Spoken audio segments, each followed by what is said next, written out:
You keep digging through the past, trying to figure out when I stopped loving you. You really wanna know? It wasn't one woman, it wasn't one lie, it wasn't one night. There were too many names I don't even care to mention anymore. But there was one name that hit different. Georgia beat drops. Samantha.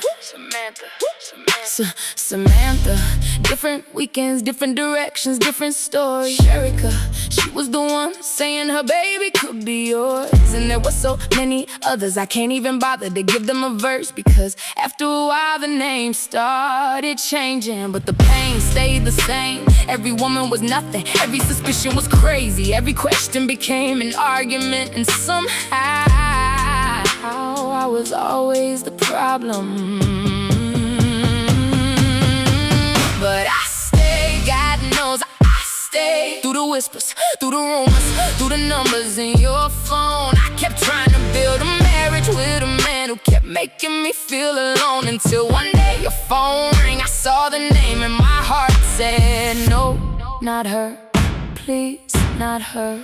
Georgia, that was the name that brought the whole house down. All those years I kept forgiving, but that name turned me around. Because this wasn't some stranger I could pretend I never knew. She was connected to people I laughed and ate with too. I sat close to the circle while betrayal sat there too. And you wonder why I changed. Cordial was the last straw with you. That's my friend's sister. Do you understand why that cut so deep? I went to that house, I talked to her, played with her son, never knowing what was happening when my back was turned. Her sister and I were shop, talk, laugh. I ate a beautiful bacon. Normal conversations, normal smiles, while somewhere underneath it all was a secret carrying my husband's name. Do you know what that does to a woman's mind? I started replaying everything, every smile, every conversation, every time I walked through that door, thinking, did she know? Was everybody looking at me while I was the only one who didn't know? That's what kept me awake, not just the cheating, the humiliation.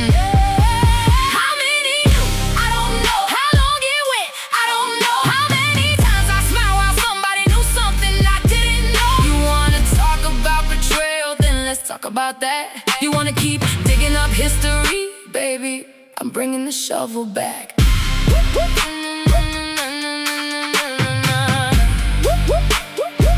I'm bringing the shovel back.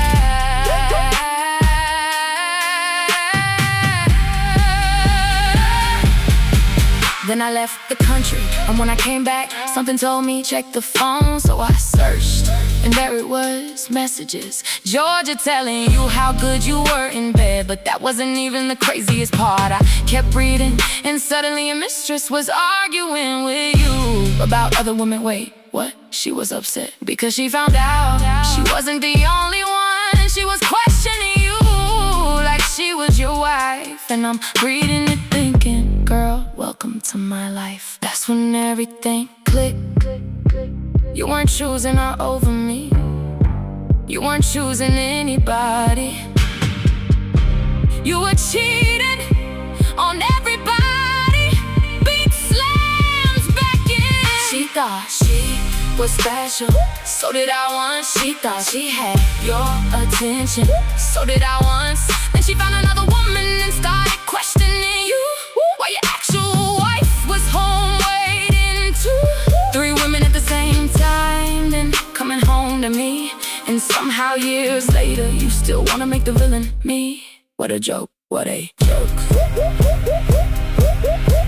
But beneath the laughter that broke me, because I listened to the late night talks, I heard how comfortable you became talking about me, your wife. My marriage became conversation between my husband and his mistress. My weaknesses, our problems, things that belonged inside our home. You gave another woman access to places in our marriage she should've never known existed. And message after message, personal, comfortable, familiar. I realized she wasn't just some number in your phone. You had created a place where you could discuss your wife with the woman helping you hurt her. And something inside me said, enough. I wasn't screaming anymore. That's how you should've known. I wasn't checking anymore, I wasn't begging anymore, I wasn't asking, who is she? Where were you? Why didn't you come home? Nothing, because the opposite of love wasn't anger for me. It was the day I stopped caring enough to fight. Georgia didn't steal my husband, no. She showed me the husband I was fighting to keep, and I didn't want the